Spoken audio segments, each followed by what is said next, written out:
Tepuk tangan bagi Tuhan Yesus. Bapak Ibu silakan duduk. Oh, sudah duduk ya. Tidak berdiri. Shalom. Apa kabarnya hari ini? Luar biasa ya. Tadi pagi saya menyampaikan firman Tuhan dengan tema ya, aman dalam perlindungan Allah. Masih dalam tema yang sama, sebab tema mingguan di tempat ini adalah tentang Tuhan itu perlindungan ya, gunung batu kita. Bapak Ibu, tadi pagi saya membahas tentang Daud, bagaimana Daud itu berkata bahwa Tuhan itu terangku ya, terambil dari Mazmur 27, dia bilang Tuhan adalah terangku, keselamatanku, kepada siapa aku harus takut ya, Tuhan adalah benteng hidupku, terhadap siapa aku harus gemetar. Bahkan Daud berkata di ayat yang kedua, ketika penjahat-penjahat menyerang aku untuk memakan dagingku, yakni semua lawanku dan musuhku, mereka sendiri akan tergelincir dan jatuh.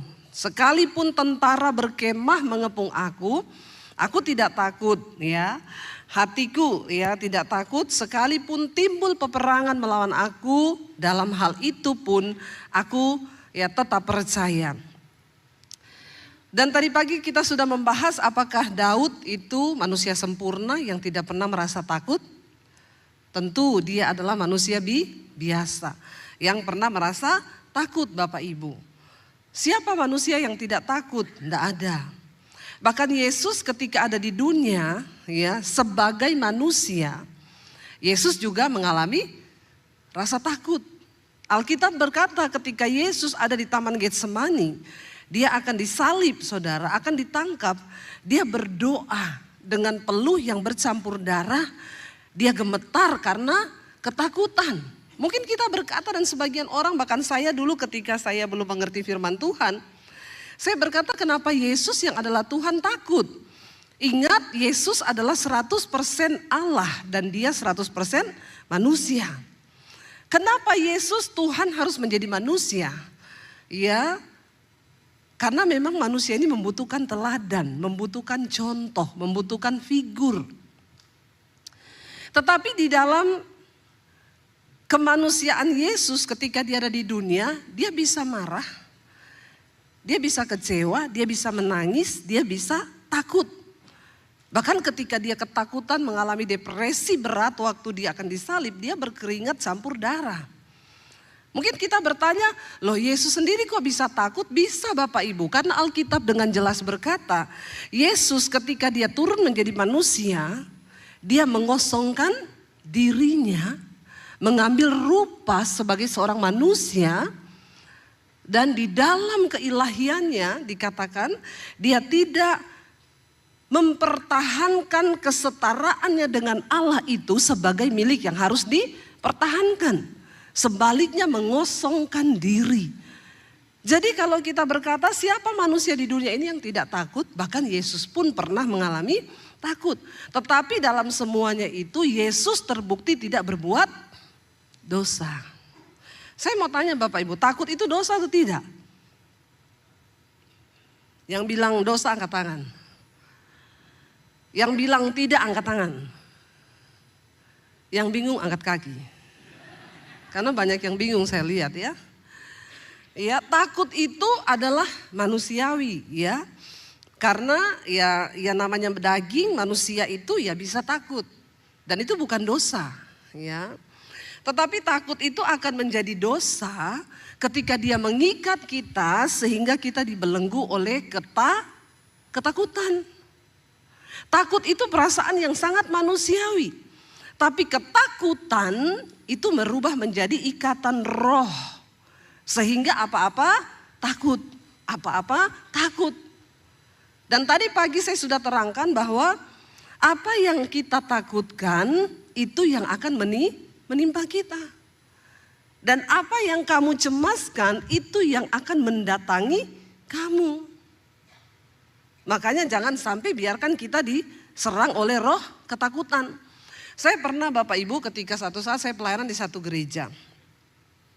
Di Jakarta ini lalu siang-siang itu ada jam ya seperti di sinilah jam 10 nanti sampai jam 4. Orang gerejanya tanya, ibu mau istirahat di mana? Ya kalau di sini enak, saudara, diajak makan ya sama Pak Yusuf ya. Jadi waktu itu tidak terasa, kita makan, cerita-cerita, pulang ke hotel, udah jam 3 ganti baju lagi, mandi, sudah kesini lagi. Waktu di Jakarta itu saya ditanya, ibu mau pulang atau mau di gereja aja istirahat? Ya saya karena itu di Jakarta juga, kalau saya pulang macet lama. Sementara ibadah nanti sudah jam 4, enggak usah, saya enggak pulang, saya istirahat di gereja saja. Oh begitu, iya. Lalu saya, oh iya Bu, mari Bu ikut ya sama pengerjanya. Saya antar ibu di pastori, dia bilang. Ya bayangan saya pastori di gereja itu ya layaknya pastori lah ya. Ada makanan, ada roti ya. Kan harusnya begitu toh. Ya enggak Bapak Ibu? Ya hamba Tuhan loh, ini hamba Tuhan loh. Kecuali itu gereja miskin yang memang gak ada apa-apanya toh. Saya diantar. Jadi gereja itu saudara di sampingnya ada sekolah. Gedung sekolah SMP, SD, SMA. Nah saudara bisa bayangkan kalau hari Minggu gedung sekolah itu rame atau sepi? Sepi dedek. Orang Jawa bilang kan sepi dedek, itu berarti sepi pipi. Saya di bawah, dalam hati saya ini pastorinya di mana ya? Kok lewati sekolah begini ya? Saya ikuti aja, ikuti. Sampailah saya di satu ya kayak rumah gitu di belakang sekolah, rumah kecil, dibukain pintunya. Cii. Ibu silakan masuk istirahat di sini ya Bu. Oh iya terima kasih, saya sendiri, iya ibu sendiri nggak apa-apa kan biar bisa istirahat. Iya pintunya ditutup, ceretak. Saya masuk nggak ada orang satupun. Saya masuk, saya lihat ini rumah, ini bangunan kayak nggak pernah dipakai. Baunya apek, bau debu saudara. Tidak terurus, benar-benar bangunan tua cuma ada sofa satu. Lalu waktu saya masuk ke ruangan yang ada sofa itu, niat saya mau istirahat di sofa itu. Sebelum saya ke sofa itu, di situ ada tangga naik ke atas. Ada bangunan, ada ruangan di atas. Tapi gelap gulita, nggak ada kelihatan apa-apa bangunan di atas itu. Lalu ketakutan mulai datang. Pendeta juga manusia. Tiba-tiba, ya saya tahu lah itu setan yang bisikin saya. Hati-hati loh kamu, ini tempatnya horor. Lalu bulu kuduk saya berdiri. Saya tuh penasaran di atas itu apa ya. Gelap. Jadi kayak lihat di belakang situ itu loh, gelap bener gak ada apa-apa. Terus saya karena merinding, ya saya biarkan lagi ketakutan itu menguasai saya. Ya dia mendatangi saya saudara. Saya telepon suami saya. Iya aku ini ditaruh di pastori loh. Suami saya bilang terus ada ruangan di atas tangga situ gelap gulita. Tapi aku merinding loh, aku ini bukan tipe penakut. Suami saya tahu saya tuh gak pernah takut setan. Tapi kali ini kok saya takut ya. Suami saya bilang gini, coba foto itu ruangan di atas. Bentar. Saya tutup dulu. Saya foto begini saudara, begitu cekrek mati lampu. Jangan tertawa, berdosa loh. Orang mesake malah guyu. Saya kaget dan syok. Wah iki setan tenan iki. Saya telepon suami saya, Say, tahu enggak begitu aku cekrek lampunya mati. Terus suami saya bilang, lah terus piye kamu keluar dulu. Lah iya aku tak cari-cari jalan keluar ini gelap gulita. Ya nyalain HP-mu, saya sudah takut lagi mau nyalain HP tiba-tiba ada penampakan. Jadi saya sambil mencari-cari jalan keluar, saya dengar saudara temboknya digaruk-garuk gini. Aduh setan ini, bener setan ini. Saya bahasa roh, memang bahasa roh itu harus keluar dalam waktu-waktu tertentu ya. Urala basika takar dalam nama Yesus. Sambil cari-cari jalan ini.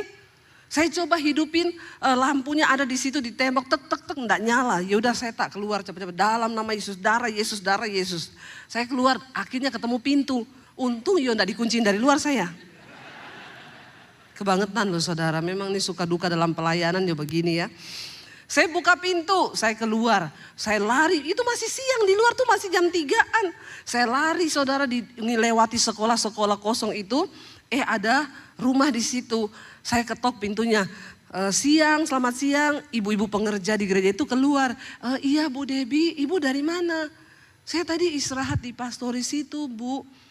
Ya ampun, ibu ditaruh situ. Lah emang ditaruh mana? Pikir. Ya ampun, siapa yang taruh ibu di situ? Yang nggak tahu tadi orang gereja lah yang taruh saya di situ.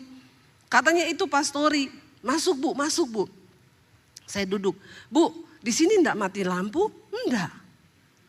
Dari tadi enggak mati lampu? Enggak. Dia cuma berjarak berapa rumah loh saudara.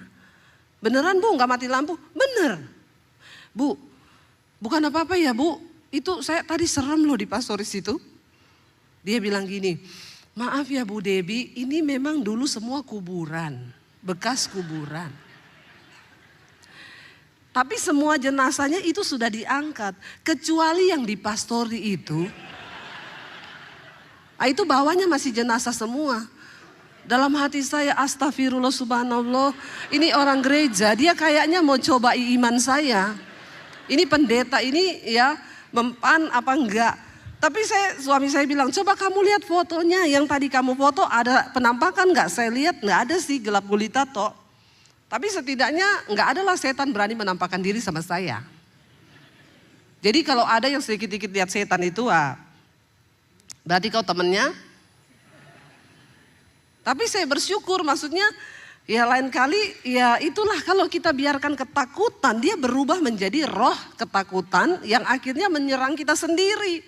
Ya, jadi jangan biarkan ketakutan itu menguasai kita. Tadi pagi saya sudah bagikan apa kunci Daud mengalami kemuliaan Tuhan ketika dia ditangkap di Gad. Daud melarikan diri dari Saul, mau dibunuh, dia lari ke kota Gad. Sampai di kota Gad, Alkitab tadi siang kita sudah baca, Daud menjadi takut sekali. Bukan cuma takut, tapi takut sekali. Ketakutan yang begitu luar biasa. Tapi ternyata satu hal Daud berkata, tadi pagi juga sudah kita baca. Kuncinya satu, dia bilang, waktu aku ini takut, aku percaya kepada Tuhan. Jadi kuncinya saat kita mengalami ketakutan, maka kita harus belajar percaya kepada Tuhan. Bagaimana cara percaya pada Tuhan? Perkatakan firman. Ya, perkatakan janji Tuhan. Jangan biarkan ketakutan terus. Ya tadi pagi saya sampaikan, ada orang sakit kepala nih. Kanker, tumor. Padahal baru sakit kepala. Mungkin karena mendekati jatuh tempo. Biasa kan begitu toh. Tapi karena alay lebay, ketakutan, ini kanker tumor. Dia periksa ke dokter Surabaya, dokter bilang, Pak ini enggak ada apa-apa. Enggak mungkin loh dok. Dokternya bilang, loh memang enggak ada apa-apa. Enggak mungkin. Lah, periksa ke Jakarta. Ambil Jakarta, dokter di Jakarta bilang, enggak ada apa-apa juga. Enggak mungkin loh. Malah maunya ada apa-apa. Karena dikuasai oleh ketakutan. Sudah berkesimpulan sendiri. Enggak mungkin. Ini ciri-cirinya adalah ini. Ya. Saudara, Daud bilang ketika aku takut, aku percaya. Lalu kita akan belajar dari Daud hari ini, ya. Yuk kita kembali Mazmur 27. Kita ingin baca ayat yang keempat mulai. Tadi kita sudah baca 1-3 ya. Dia bilang sekalipun tentara berkemah mengepung aku, sekalipun timbul peperangan melawan aku dan lain sebagainya, orang pengen bunuh aku, pengen makan dagingku, aku tak percaya. Ini kunci yang berikutnya yang Daud lakukan supaya dia itu merasa aman dalam perlindungan Allah. Ayat 4 baca bersama.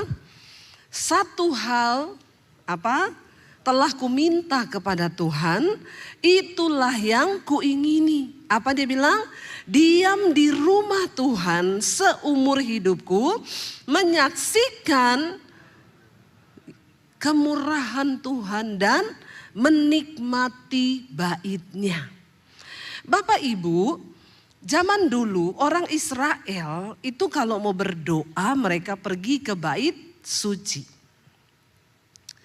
Ide untuk mendirikan bait suci pertama kali itu idenya siapa? Ada yang tahu?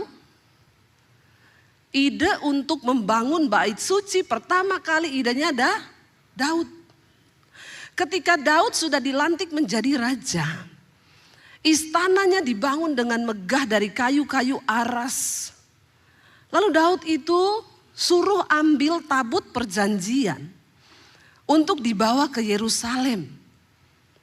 Dan tabut itu ditaruh di satu kemah. Ketika Daud sudah duduk di istananya yang nyaman, yang megah. Lalu Daud berpikir begini, kok aku enak-enakan duduk dan tinggal di rumah mewah. Tapi Tuhan cuma tinggal di kemah. Aku akan mendirikan satu rumah bagi Tuhan. Karena tabut Allah itu adalah tempat Tuhan bersemayam. Tabut Allah itu bicara tentang kehadiran Tuhan. Ketika Daud baru muncul ide, kerinduan untuk membangun bait Allah, Tuhan berfirman, ya, lewat nabinya berkata kepada Daud, memang aku tahu hatimu ingin mendirikan bagiku rumah kediaman, tapi engkau tidak dapat membangun rumah itu bagiku, sebab tanganmu itu kotor berlumuran darah. Daud dipakai Tuhan untuk berperang melawan suku-suku yang berperang melawan Israel. Lalu Tuhan berkata, engkau yang punya kerinduan, tapi anakmu Salomo yang akan membangun rumah itu. Ketika Salomo menjadi dewasa, Salomo membangun bait Allah. Saya kemarin dari Israel. Puji Tuhan, saya dapat kesempatan kemarin masuk di dalam kubah emas, Dome of the Rock. Kubah emas itu kenapa menjadi satu bangunan yang sangat bersejarah untuk 3 agama di dunia. Ya, Dome of the Rock bangunan yang sangat bersejarah dan diperebutkan oleh 3 agama. Yang pertama oleh orang Yahudi, yang kedua oleh orang Muslim, yang ketiga orang Kristen. Bagi orang Yahudi tempat itu bersejarah karena di sanalah Abraham dulu mempersembahkan Ishak di Bukit Moria. Itu Dome of the Rock yang saudara sering lihat itu. Bagi orang Muslim itu dianggap sangat bersejarah karena mereka percaya Nabi Muhammad naik ke surga dari tempat itu. Bagi orang Kristen itu dulu cikal bakal awalnya dibangun bait suci pada zaman perjanjian lama oleh Salomo. Jadi kenapa tempat itu menjadi bersejarah bagi 3 agama? Ya karena ya itu tadi sejarahnya Bapak Ibu. Nah sekarang siapa yang menguasai tempat itu? Muslim. Tapi yang menjaga adalah polisi Israel. Kita satu grup kemarin masuk sampai di halaman. Saya dan suami masuk sampai di dalam. Saya melihat tuh semua bangunannya emas ya. Kayu-kayunya di ini tuh emas semua Pak. Ya emas, semuanya emas. Orang Yahudi tidak boleh berdoa di situ. Ya, kalau orang Yahudi masuk, satu orang Yahudi dijaga 4 polisi. Dan mereka tidak boleh berdiri sampai di pelatarannya pun nggak boleh. Kita orang Indonesia kemarin foto-foto di depan gedung. Saya masuk sampai ke dalam gedung dengan suami. Ya, kita masuk ke sana tidak boleh ada pakai salib, bintang Daud, semua atribut-atribut yang bertentangan dengan Muslim itu dilarang. Lalu kami masuk di sana dan melihat. Bapak Ibu, kenapa Yesus disalibkan? Pada waktu Yesus ditangkap oleh Imam Kayafas dan dibawa di rumahnya Imam Kayafas untuk diadili. Pada waktu itu mereka bingung. Ini mau dihukum salib, mau dihukum mati, ini kesalahannya Yesus ini apa? Tidak ditemukan kesalahan yang fatal untuk menyalibkan Yesus. Tapi 2 orang saksi dusta dibayar oleh mahkamah agama. Mereka berhasil membuat yakin semua orang Yahudi untuk menyalibkan Yesus. Kenapa? Karena 2 saksi dusta itu yang pertama maju dia bilang, ini orang menghujat Allah. Yang kedua berkata, iya, dia sudah menghujat Allah. Dan dia menghujat raja, dia berkata dia adalah raja orang Israel. Tetapi yang paling fatal, omongan Yesus itu dipakai untuk menghukum dia. Yesus berkata, aku akan merobohkan bait Allah ini dan aku akan membangunnya kembali dalam waktu 3 hari. Bagi mereka, bait Allah itu adalah sebuah bangunan yang sangat sakral. Karena di situ orang Israel pergi ketemu dengan Tuhan. Di bait Allah saja Tuhan hadir pada zaman itu. Allah berbicara lewat imam yang bisa masuk ke ruang Maha Kudus setahun sekali untuk korban penghapus dosa.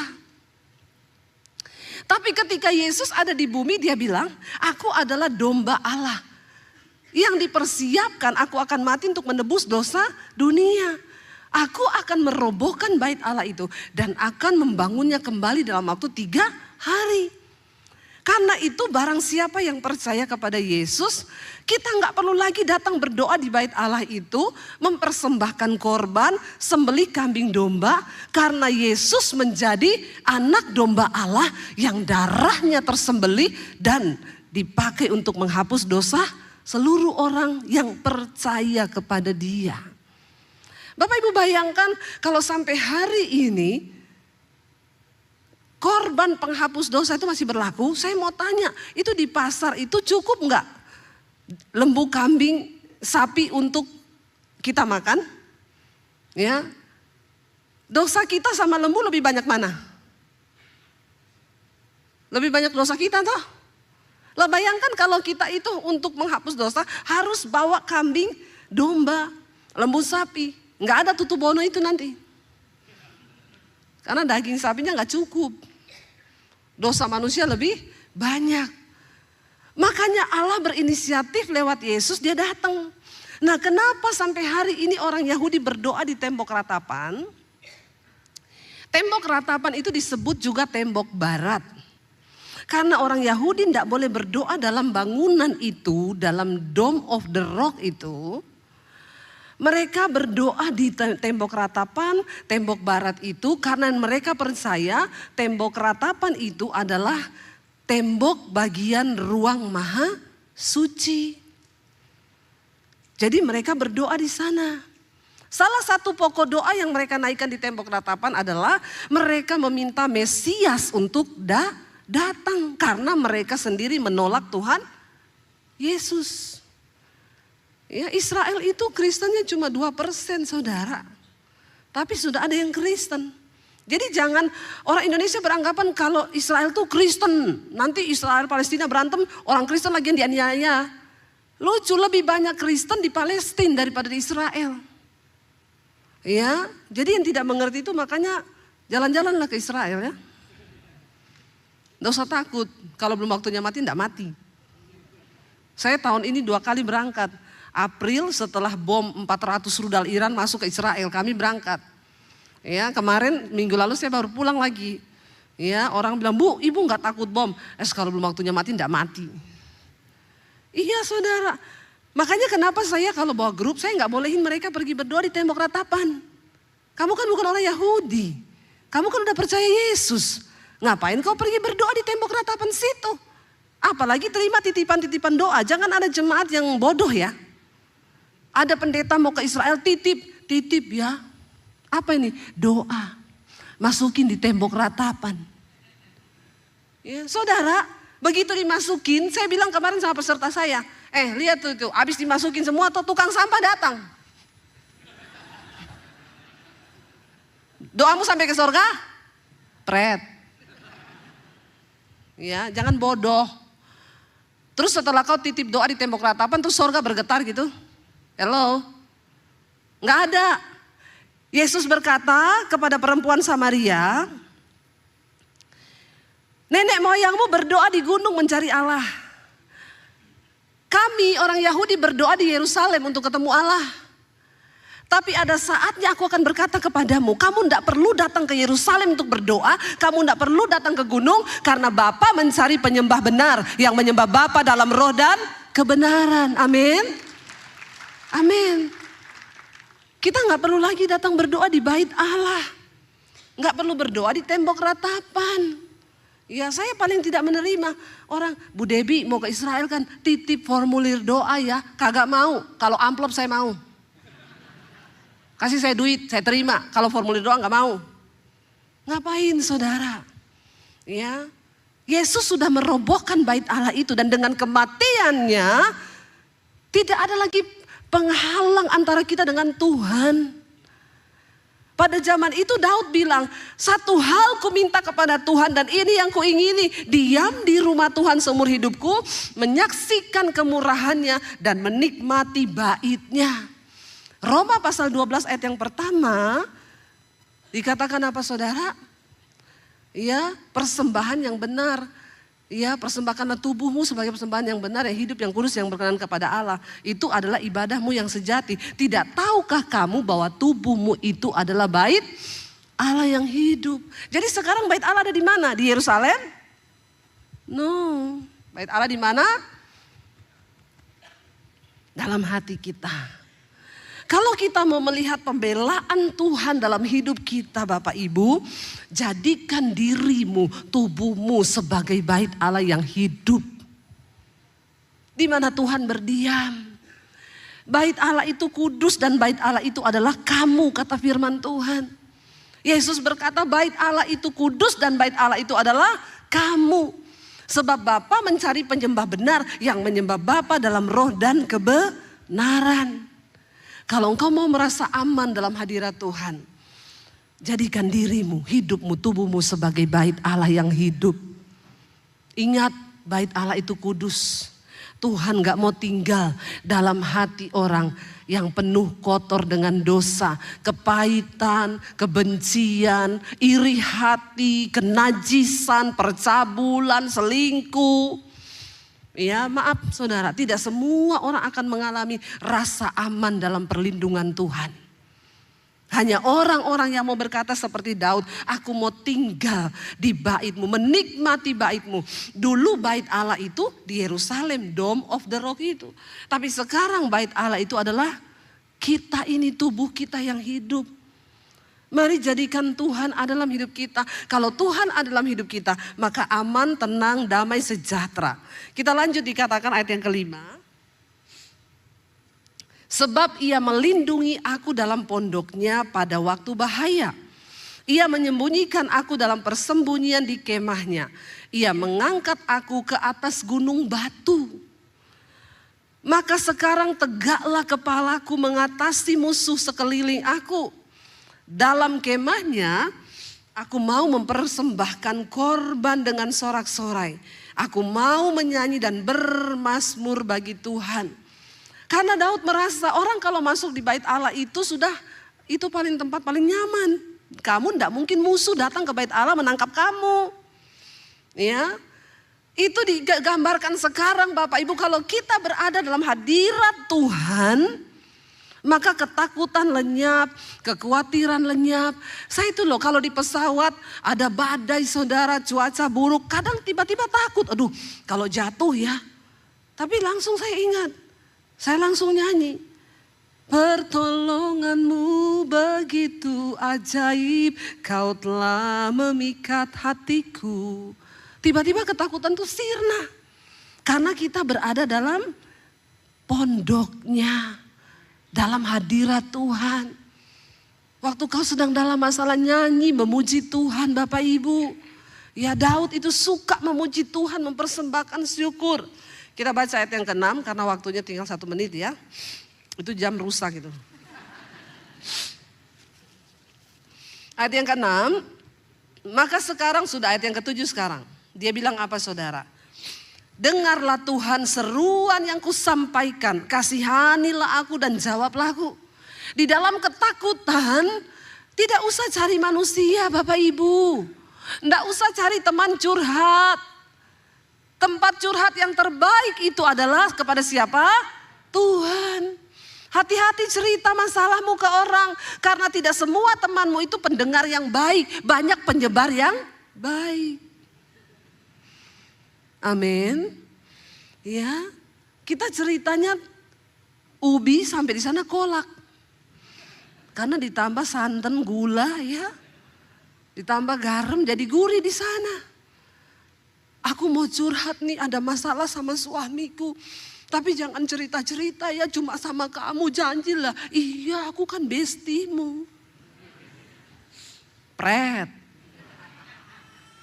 Aku mau cerita nih, bener ya, yuk kita sambil ngopi biar lebih enak.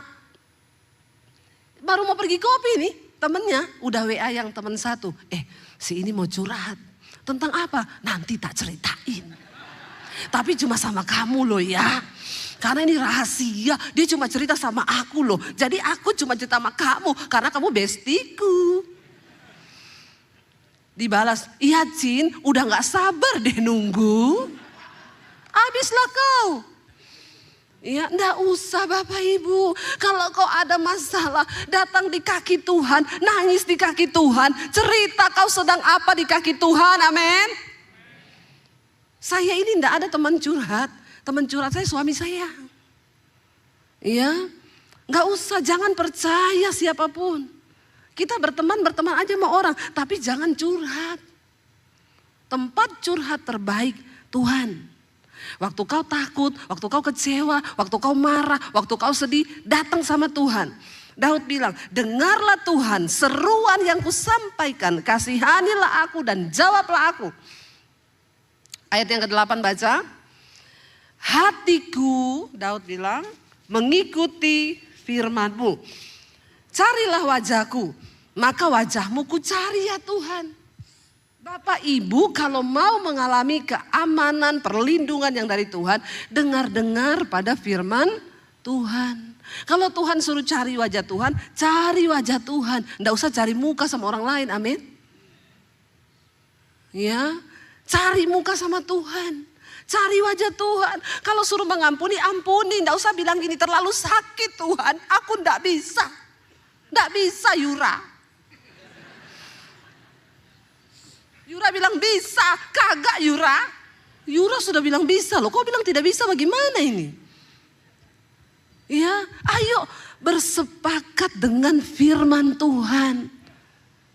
Waktu kita bersepakat dengan firman, mujizat terjadi. Jangan suka bantah firman, amin.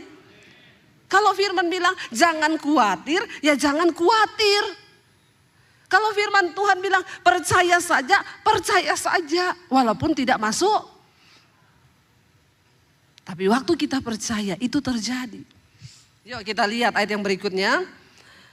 Ayat 9. Janganlah menyembunyikan wajahmu kepadaku. Janganlah menolak hamba-Mu ini dengan murka. Engkaulah pertolonganku. Janganlah membuang aku. Janganlah meninggalkan aku. Ya Allahku penyelamatku. Ayat 10 baca bersama. Sekalipun apa? Namun Tuhan menyambut aku. Sekalipun ayahku dan ibuku membuang aku, tapi Tuhan menyambut aku. Bapak Ibu, Daud ini seorang yang mengalami hal yang luar biasa. Penolakan berkali-kali dari masih kecil. Dia ini semua kakak-kakaknya disekolahkan tentara, ikut wajib militer.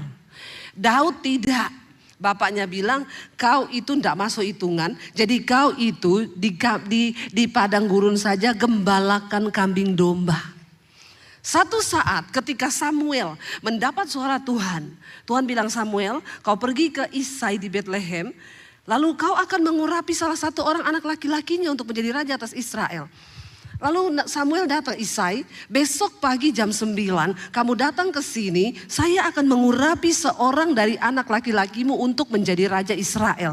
Menurut saudara itu berita yang wow enggak? Tidak disebutkan siapa anaknya. Lalu Isai pulang ngomong ke anaknya semua laki-laki, besok semua kamu mandi pakai baju prajurit, datang ke satu upacara ketemu Nabi Samuel. Dia akan mengurapi salah satu dari kalian untuk jadi raja. Lalu semua mempersiapkan baju. Daud bilang, "Pak, aku pakai baju apa? Kecuali kau." Kau ndak ada tampang jadi raja. Jadi besok kakak-kakakmu toh, kau tetap menggembalakan kambing domba di sana. Bapak Ibu, menurut Bapak Ibu, Daud itu tertolak dalam keluarganya? Iya tertolak karena dia tidak diperhitungkan Karena memang ya secara tampang tidak meyakinkan, pinter juga kagak. Tapi dia punya roh yang luar biasa dan hati yang tulus sama Tuhan. Jadi pada hari itu, waktu kakaknya sudah rapi semua pakai baju prajurit, kira-kira Daud itu kayaknya di belakang pintu ngeliat gini loh. Kak, ganteng banget ya, emang kayak lu. Saya mau tanya, kalau saudara begitu kepahitan enggak? Bapak kepahitan enggak, Pak? Jangan merasa menjadi orang yang paling menderita. Penderitaanmu itu belum seberapa. Amin. Tapi kita ini kadang alay lebay. Merasa paling menderita. Apalagi anak-anak Gen Z sekarang. Anak Gen Z kalau digituin, wah sudah saudara lompat dari apartemen itu.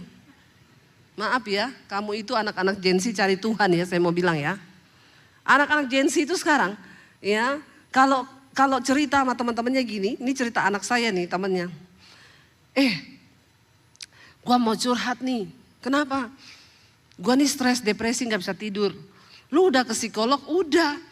Kata psikolog gua stadium 3. Terus, lu masih kalah dong sama gua dong stadium 4. Bangga loh, mereka itu menceritakan stresnya itu bangga.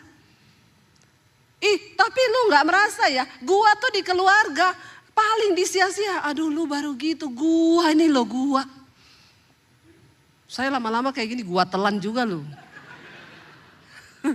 Anak-anak Jakarta itu saudara, persoalannya itu belum seberat Daud loh. Belum ada apa-apanya. Daud itu pergi ketika kakaknya semua sudah pakai baju rapi mau ketemu nabi yang akan mengurapi mereka menjadi raja. Ganteng semua pergi untuk dalam satu acara. Daud pakai celana pendek, pakai caping, menggembalakan kambing domba di padang.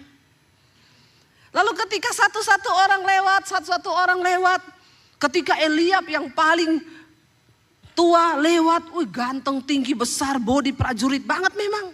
Body meyakinkan. Lalu Samuel berkata dalam hati, pasti ini yang akan diurapi Tuhan menjadi raja. Tampang si raja banget. Jangan lihat orang dari tampangnya saudara. Karena Tuhan melihat hati. Jaga hatimu. Selewat Tuhan bilang sama Samuel, Samuel, engkau melihat apa yang kelihatan. Tapi aku Tuhan melihat hati. Aku sudah menolak Eliab itu. Lewat satu, Tuhan bilang bukan. Lewat satu, bukan. Sampai semua lewat. Samuel bingung. Loh sudah habis. Lalu Isai dipanggil. Sini Isai. Ini semua anakmu? Kenapa gak ada satupun yang Tuhan pilih? Gak mungkin lah ini Tuhan salah. Kata Isai gini. Ada. Tapi ya ampun, tidak mungkin yang itu. Nggak usah itu kau panggil, nggak ada potongan raja, nggak ada potongan prajurit. Kagak, dia tuh sana loh lagi menggembalakan kambing domba yang cuma berapa ekor. Tapi tiba-tiba Samuel bilang, kita tidak akan duduk makan, tidak akan memulai acara ini kalau dia nggak kau panggil ke sini. Cepet-cepetan. Tidak dicerita di situ Daud pulang dulu ganti baju pakai baju pahlawan. Mungkin ya ada kemungkinan dia datang dengan model yang lusuh dari Padang tuh langsung ditarik. Dengan culunnya dia datang, kecil, mungil dan dekil. Ya, kotor saudara. Daud datang. Ketika Samuel melihat Daud, Tuhan bilang, bangkit berdiri, ambil tabung minyakmu. Urapi dia menjadi raja sebab aku sudah memilih dia. Dia orang yang berkenan di hatiku. Amin. Kalau kau sedang menghadapi masalah, enggak usah merasa masalahmu itu yang paling berat. Amin Bapak Ibu. Kalau kau sudah merasa paling berat, sekali-sekali kau turun ke jalanan sana. Layani tuh anak-anak jalanan yang gak makan, baru kau bisa lihat hidupmu, baru kau bilang, oh iya ya masih ada yang lebih buruk ya dari saya. Sekali-sekali kau ikut pelayanan ke rumah sakit jiwa. Supaya kau rasa kau paling sehat. Saya bilang sama anak saya, teman-temanmu yang rasa sakit jiwa itu, ayo ikut sekali-sekali kita ajak pelayanan ke rumah sakit jiwa. Saya pernah pelayanan ke rumah sakit jiwa Bapak Ibu. Saya mendekati satu bapak-bapak yang sedang sakit jiwa. Pak, saya mau berdoa ya buat Bapak. Percaya Tuhan Yesus menyembuhkan. Saya ini Yohanes Pembaptis loh. Mampus nggak saudara? Saya baru mau doakan dia sudah bilang dia Yohanes Pembaptis. Terus saya bilang, oh iya nanti tapi Tuhan Yesus menyembuhkan ya. Iya saya temannya Yesus, Yohanes Pembaptis. Tapi saya ya udah saya nggak peduli aja lah ya. Dia cerita saya dengerin dulu. Terus dia bilang gini, shh. Saya pikir dia mau ajak saya berdoa, kenapa? Shh. Ada helikopter 2 parkir di atas kepala saya. Bapak Ibu bisa bayangkan. Kita dengar satu helikopter saja sakit enggak kepala kita. Coba dengar toh ini parkir di kepalanya dia 2 helikopter. Dalam hati saya makanya dia masuk rumah sakit jiwa. Karena 2 helikopter parkir di kepala. Nah orang-orang yang merasa stres ini tak ajak sini, ayo pelayanan. Supaya kau rasa bagaimana 2 helikopter parkir di kepalamu. Baru kau bisa bilang begini, aku masih lebih waras ternyata ya. Bahwa kau tidak seberapa dengan dia. Terus saya bilang, oh iya nanti Tuhan Yesus usir ya helikopternya ya, kita berdoa. Udah mau berdoa, saya disuruh diam lagi, kenapa? Saya mau kentut. Itu pengalaman saya pertama dan terakhir kayaknya Bapak Ibu. Saya menyadari bahwa itu bukan panggilan saya. Ya, tapi waktu saya doakan dia jatuh rebah. Ya, dan itu rebah yang tidak dibuat-buat. Dan sekarang saya dengar sudah waras. Tidak ada lagi helikopter parkir di kepalanya. Jadi jangan kau merasa menjadi orang yang paling malang. Supaya kau itu bisa mendapatkan damai sejahtera dari Tuhan. Merasa aman dalam perlindungan Tuhan. Kalau kau merasa kau yang paling menderita, aduh kasihan deh lu. Daud ini yang dia katakan semua yang dia alami loh. Dia dibuang sama orang tuanya begitu saja, tidak dianggap. Saya pun pernah mengalami, sekalipun ayahku dan ibuku meninggalkan aku. Ini yang saya pegang dulu ketika saya diusir dari keluarga saya. Banyak ketakutan dalam benak saya, nanti saya hidup bagaimana, saya makan apa.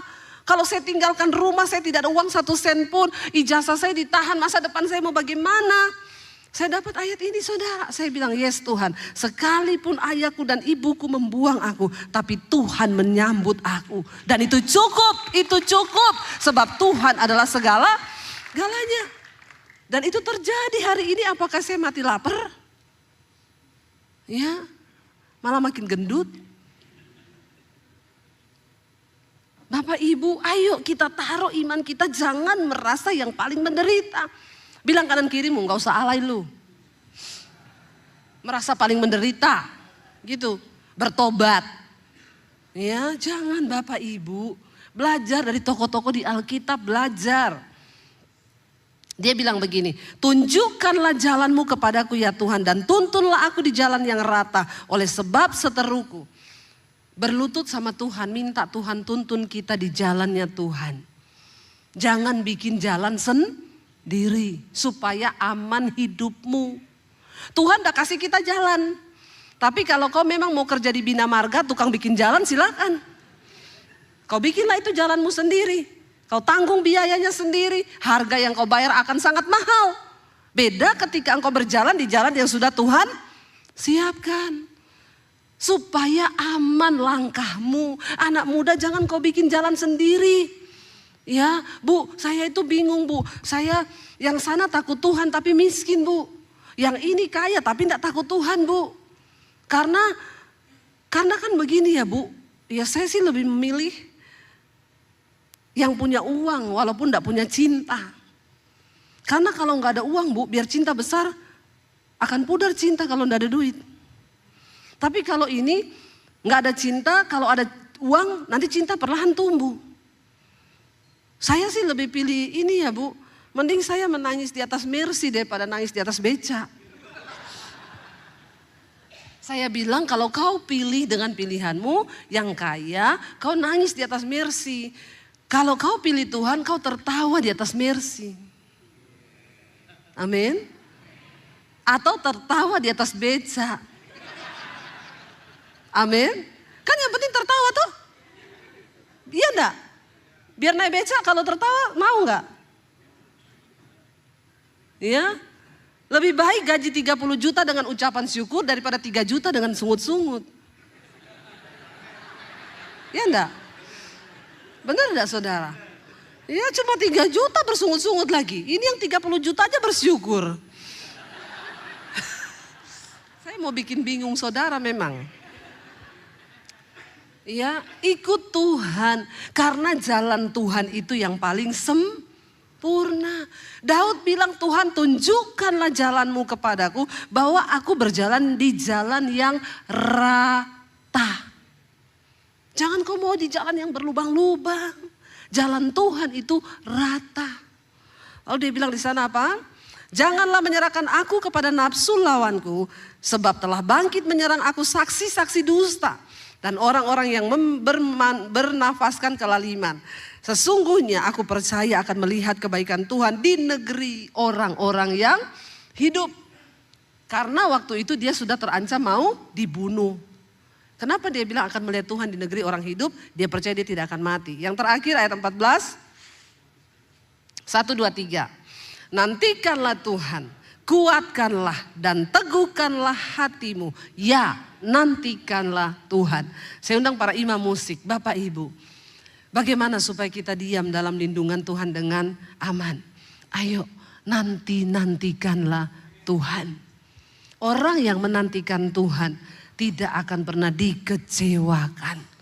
Kalau kau nantikan saudaramu, kau nantikan pertolongan dari sesamamu, terkutuklah engkau. Karena engkau mengandalkan manusia. Tapi kalau yang kau nantikan Tuhan, maka engkau akan melihat pertolongan yang dari Tuhan. Saya bicara di mimbar ini karena saya sudah mengalami semua itu. Ini loh saya. Orang yang dibuang, lulus SMA diusir dari keluarga karena Yesus. Saya tidak punya apa-apa, bahkan ijazah saya ditahan. Tapi saya bilang, saya mau lihat kau ikut Yesus. Yesus kasih makan, kau pakai apa? Tapi hari ini saya mau bersaksi sama saudara. Saya bukan cuma dikasih makan kenyang sama Tuhan. Hari ini hidupku menjadi berkat, memberi makan banyak orang. Itu Tuhan yang kita sembah. Itu Allah yang hidup, Allah yang kau sembah sama dengan Allah yang saya sembah. Bangkit berdiri bersama hari ini di hadapan Tuhan. Katakan pujian ini, kami tidak takut. Ku tidak takut. Karena apa saudara? Sebab kau besertaku. Bilang pada Tuhan. Ku tidak bimbang. Sebab Engkau Allah kami. Engkau yang meneguhkan kami Tuhan. Engkau meneguhkanku. Bahkan Engkau yang menolong kami. Amin. Kau batu karang kami Tuhan.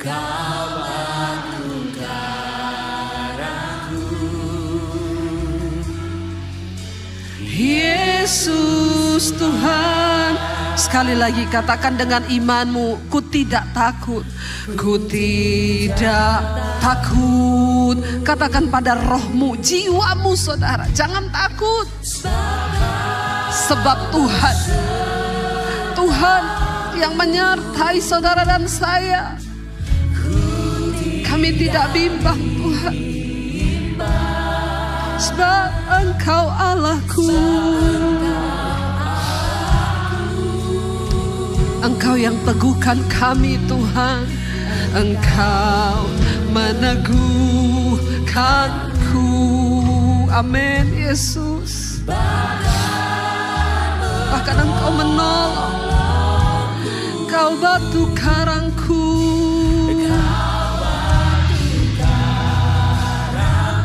Engkau Yesus Tuhan. Mari angkat tanganmu pada Tuhan, katakan dengan iman. Yesus memegangku dengan tangan kananmu. Yesus yang beri kemenangan. Amin.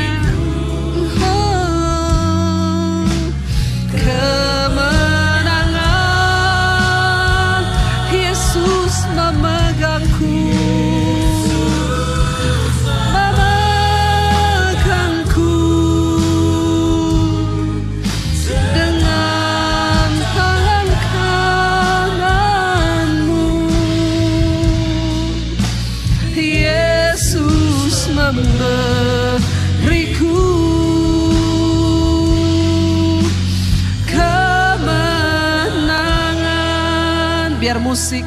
Mari kita tutup mata dalam hadirat Tuhan. Apa ketakutan yang sedang engkau hadapi hari ini? Musuh apa yang sedang berdiri di depanmu? Mungkin engkau sedang takutkan keuanganmu di masa-masa yang akan datang. Kesehatanmu, sakit penyakitmu. Mungkin engkau sedang takutkan panggilanmu ke depan seperti apa. Ada banyak hal kekhawatiran yang bisa iblis panahkan ke dalam pikiranmu. Tapi hari ini saudara, ketakutan hanya akan melumpuhkan imanmu. Tetapi sebaliknya, waktu engkau memilih datang di bait Tuhan, berserah, angkat tangan dan berkata, ini kami Tuhan. Curhat pada Tuhan, datang pada Yesus.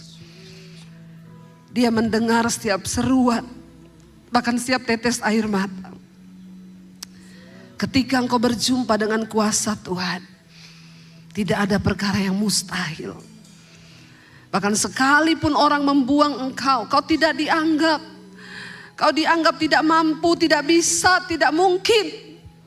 Bersama Tuhan, bersama Tuhan, kita orang-orang yang lemah akan dipakai untuk mempermalukan orang-orang yang merasa dirinya berhikmat. Datang pada Yesus hari ini Bapak Ibu. Hanya Yesus yang sanggup memberi engkau kemenangan.